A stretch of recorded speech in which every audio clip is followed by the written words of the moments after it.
Assalamualaikum, perkenalkan, nama saya Fadila Nur Fitriani. Saya berasal dari kelas 06 SMJP 001, Program Studi Manajemen Keuangan, Fakultas Ekonomi Bisnis, Universitas Pamulang. Saya akan mempresentasikan salah satu materi mata kuliah manajemen operasi, yaitu peramalan. Yang pertama, yaitu pengertian peramalan. Menurut Gaspers, peramalan adalah metode untuk memperkirakan suatu nilai di masa depan dengan menggunakan data masa lalu. Peramalan juga dapat diartikan sebagai seni dan ilmu untuk memperkirakan kejadian pada masa yang akan datang. Sedangkan aktivitas peramalan merupakan suatu fungsi bisnis yang berusaha memperkirakan penjualan dan penggunaan suatu produk sehingga produk-produk itu dapat dibuat dalam kuantitas yang tepat. Kemudian, peramalan memiliki prinsip-prinsip yaitu 1. Peramalan melibatkan kesalahan atau error. 2. Peramalan sebaiknya memakai tolak ukur kesalahan peramalan. 3. Peramalan famili produk lebih akurat daripada peramalan produk individu atau item. 4. Peramalan jangka pendek lebih akurat daripada peramalan jangka panjang. Dan yang kelima, jika dimungkinkan, hitung permintaan daripada meramal permintaan.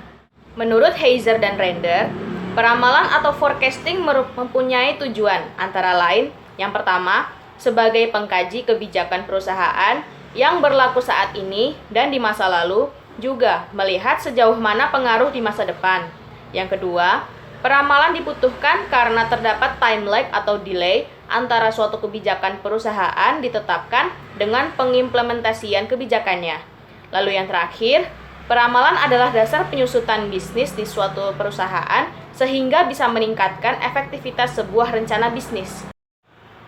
Peramalan dibedakan menjadi beberapa jenis. Yang pertama, yaitu berdasarkan sifat penyusunannya, peramalan dibedakan menjadi peramalan subjektif dan peramalan objektif. Kemudian, berdasarkan jangka waktu ramalan, peramalan dibedakan menjadi peramalan jangka pendek, peramalan jangka menengah, dan peramalan jangka panjang. Peramalan berdasarkan sifat penyusunannya. Peramalan subjektif yaitu peramalan yang didasarkan atas perasaan atau intuisi dari orang yang menyusunnya. Pandangan penyusun sangat menentukan baik atau tidaknya hasil ramalan tersebut. Kemudian, yang kedua yaitu peramalan objektif, yaitu peramalan yang didasarkan atas data-data yang relevan pada masa lalu dengan menggunakan teknik dan metode dalam penganalisaan data tersebut. Peramalan berdasarkan jangka waktu ramalan. Yang pertama yaitu peramalan jangka pendek, yaitu peramalan ini akan memberikan hasil peramalan dalam jangka waktu 1 tahun atau kurang. Peramalan jangka pendek ini biasanya memberikan hasil yang akurat. Yang kedua, peramalan jangka menengah, yaitu peramalan yang digunakan dalam kondisi jangka waktu 1 tahun sampai dengan 5 tahun ke depan. Lalu yang ketiga adalah peramalan jangka panjang, yaitu peramalan yang digunakan untuk meramalkan kondisi dalam jangka waktu lebih dari 5 tahun ke depan. Hasil peramalan ini biasanya digunakan untuk bahan dalam pengambilan keputusan yang berkaitan dengan perencanaan pasar, studi kelayakan, perencanaan kapasitas, dan lain-lain. Peramalan yang baik memiliki beberapa karakteristik, yaitu yang pertama, akurasi. Akurasi dari suatu hasil peramalan diukur dengan hasil kebiasaan dan kekonsistensian peramalan tersebut. Lalu yang kedua, biaya. Biaya yang diperlukan dalam pembuatan suatu peramalan tergantung dari jumlah item yang diramalkan, lamanya periode peramalan, dan metode peramalan yang dipakai. Lalu yang ketiga, kemudahan.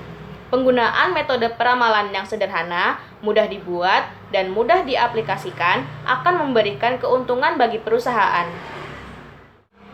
Berikut adalah langkah-langkah peramalan. Yang pertama, menetapkan tujuan peramalan. Lalu yang kedua, memilih unsur apa yang akan kita ramal. Ketiga, memilih time frame atau jenjang waktu peramalan. Sebaiknya melakukan lebih dari satu time frame. Lalu yang keempat, memilih tipe model peramalan. Sebaiknya menggunakan model peramalan lebih dari satu model. Yang kelima, mengumpulkan data yang diperlukan untuk melakukan peramalan. Gunakanlah data yang ada semaksimal mungkin. Yang keenam, buat peramalan sesuai dengan data dan menggunakan metode model peramalan yang telah kita pilih. Yang ketujuh, memvalidkan hasil, dan menerapkan hasil peramalan. Metode peramalan dapat dibedakan menjadi dua jenis, yaitu yang pertama, metode peramalan kualitatif, dan yang kedua, metode peramalan kuantitatif. Peramalan kualitatif menggunakan intuisi, pengalaman pribadi, dan berdasarkan pendapat atau judgement dari yang melakukan peramalan. Metode kualitatif umumnya bersifat subjektif, dipengaruhi oleh intuisi, emosi, pendidikan, dan pengalaman seseorang. Oleh karena itu, hasil peramalan dari satu orang dengan orang lain dapat berbeda. Peramalan kualitatif dapat menggunakan teknik atau metode peramalan. Yang pertama, juri dari opini eksekutif. Metode ini mengambil opini atau pendapat dari sekelompok kecil manajer puncak yang seringkali dikombinasikan dengan model-model statistik. Yang kedua, gabungan tenaga penjualan.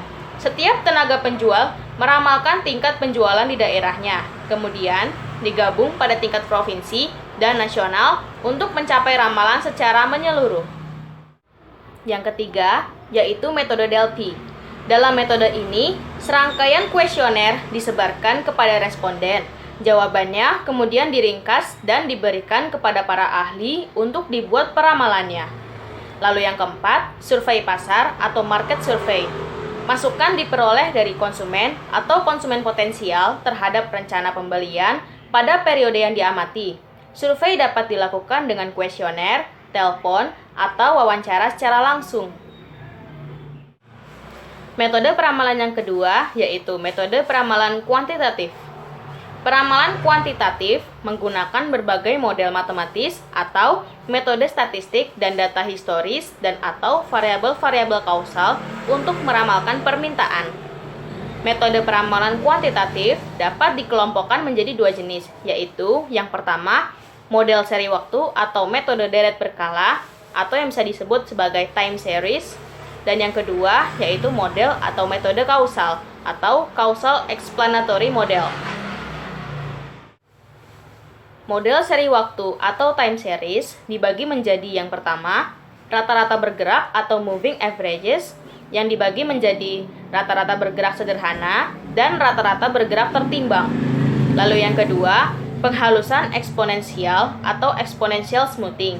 Lalu yang ketiga, proyeksi tren atau trend projection.